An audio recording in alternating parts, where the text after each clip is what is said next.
Now here's a question. Do you think about the trucking industry? Now I'll admit I didn't really think about it very much up until this week when I came across a series of articles regarding it. Now the first one is from the Christian Science Monitor, written by Laurent Belzy, and I titled it, "Employees Sue Aero Trucking After Company Quietly Lays Them Off, Cutting Off Fuel Cards and Stranding Them." A class action lawsuit against Aero Trucking was expected to be filed in federal court Monday. A principal charge, the Tulsa, Oklahoma flatbed carrier broke federal law by not giving its employees 60 days notice about its precarious financial state. Instead, Aero last week stranded hundreds of its drivers around the country. Many of them found out their employer was shutting down when their company-issued fuel cards wouldn't work. On Tuesday, the company abruptly told its headquarters staff to pack up and go home. It was just outrageous conduct, I think, to do it on the eve of Christmas, said Chuck Urkel, an attorney with Claire Harrison, Harvey Brensburg LLP in Philadelphia. People's paychecks are on the 15th bounced. Mr. Urkel, who said he's been contracted by some 100 Aero employees, planned to file suit December 28th in federal district court in Tulsa, Oklahoma. The suit claims the company violated the Federal Worker Adjustment and Retraining Notification Act, which mandates that employers with at least 100 employees give them 60 days notice before a plant closing or mass layoff. The suit will also address other violations of state and local laws that Aero employees have alleged, including bounced paychecks, unpaid medical premium payments, and non-reimbursement of out-of-pocket expenses, Urkel said. With the company in apparent limbo and company executives unreachable, Aero's next step was unclear. Now, this other article is from Before It's News. This was written December 30th. Why you should be concerned about rising bankruptcies in the trucking industry. There's a tremendous amount of reasons why you should be paying attention to the trucking industry at the current moment. Aero Trucking just went down the drain on Thursday, December 23, 2009, halting all operations, canceling fuel cards, and telling drivers by direction of Daniel Financial, who funded the entire fleet of trucks, to return their rigs to the nearest Freightliner dealer and get a bus ticket home. I have recently seen this article concerning YRC Trucking, and that Goldman Sachs is trying to bankrupt YRC through bad derivatives and credit default swaps. Keep in mind that YRC is the largest, most comprehensive network in North America, and one of the largest in the world for that matter. It is of great concern to pay attention to such a matter. Trucking bankruptcies threaten three major necessities: food, goods and materials, meaning commodities necessary for everyday life and non-essentials, and then fuel delivery. Why the concern that I insist? The U.S. Army War College warned in 2008 of crash-induced unrest. The military must be prepared, the document warned, for a violent strategic dislocation inside the United States, which could be provoked by unforeseen economic collapse, purposeful domestic resistance, pervasive public health emergencies, or loss of functioning political and legal order. The widespread civil violence, the document said, would force the defense establishment to reorient priorities and extremists to defend basic domestic order and human security. An American government and defense establishment lulled into complacency by a long-secured domestic order would be forced to rapidly divest some or most external security commitments in order to address rapidly expanding human insecurity at home, it went on. Under the most extreme circumstances, this might include use of military force against hostile groups inside the United States. Further, Department of Defense would be, by necessity, an essential enabling hub for the continuity of political authority in a multi-state or nationwide civil conflict or disturbance, the document read.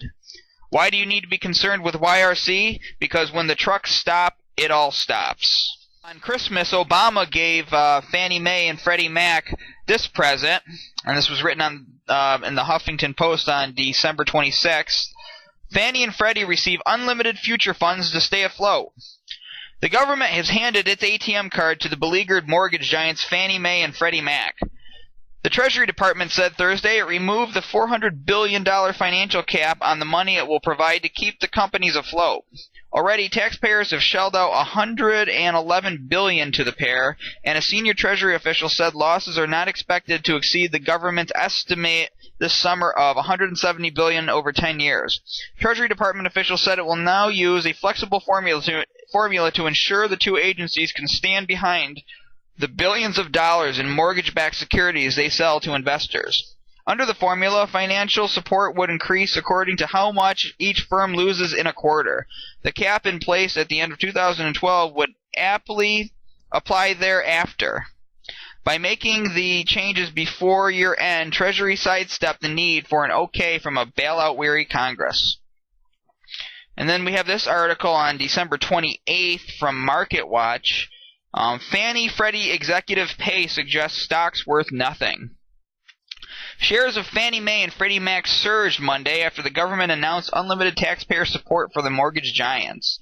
To get all the money, the companies have to meet longer-term performance targets, but the packages don't include any stock, despite the fact that the government's pay czar, Kenneth Feinberg, has been pushing for more stock-based compensation to better align management and shareholder interests. A portion of Williams's and Haldeman's compensation will come from deferred salary, which is cash that will be paid only if Fannie and Freddie meet performance goals set by the company's boards and reviewed by the Federal Housing Finance Agency, their regulator. This is supposed to replicate stock salary that Feinberg approved for executives at companies that benefited from huge government bailouts. However, because of Fannie and Freddie's unique circumstances, this part of their CEO's compensation will be in cash, the Federal Housing Finance Agency said in a December 24th statement. The more obvious reason is that the shares have no long-term value and that no executive would accept unvested shares of the companies as part of their compensation package, the analyst said. This reinforces our view that the common shares will eventually trade to zero, George concluded. The companies will never be able to repay the government. Now, we haven't focused on the swine flu in quite a while, so now we have this article from Global Research on 12/31 of 2009, written by William Engdahl, European Parliament to investigate WHO and pandemic scandal. The Council of Europe member states will launch an inquiry in January of 2010 on the influence of the pharmaceutical companies on the global swine flu campaign, focusing especially on extent of the pharma industry's influence on WHO. The Health Committee of the EU Parliament has unanimously passed a resolution calling for the inquiry. The step is a long overdue move to public transparency of a golden triangle of drug corruption between WHO, the pharma industry, and academic scientists that has permanently damaged the lives of millions and even caused death. The Parliament motion was introduced by Dr. Wolfgang Wodarg, former SPD member of the German Bundestag and now chairman of the European Parliament Health Committee. Wodarg is a medical doctor and epidemiologist, a specialist in lung disease and environmental medicine, who considers the current pandemic swine flu campaign of the WHO to be one of the greatest medicine scandals of the century. The text of the resolution just passed by a sufficient number of the Council of Europe Parliament says, among other things, in order to promote their patented drugs and vaccines against flu, pharmaceutical companies influence scientists and official agencies responsible for public health standards to alarm governments worldwide and make them squander tight health resources for inefficient vaccine strategies and needlessly expose millions of healthy people to the risk of an unknown amount of side effects and of insufficiently tested vaccines. The bird flu campaign, combined with the swine flu campaign, seems to have caused a great deal of damage not only to some vaccinated patients and to the public health budgets, but to the credibility and accountability of important international health agencies. The parliamentary inquiry will look into the issue of falsified pandemic that was declared by the WHO in June of 2009 on the advice of its group of academic experts, SAGE, many of whose members have been documented to have intense financial ties to the same pharmaceutical giants such as GlaxoSmithKline, Roche, Novartis, who benefit from the production of drugs and untested H1N1 vaccines. They will investigate the influence of the pharma industry in creation of a worldwide campaign against the so-called H5N1 avian flu and the H1N1 swine flu. The inquiry will be given urgent priority in the General Assembly of the Parliament.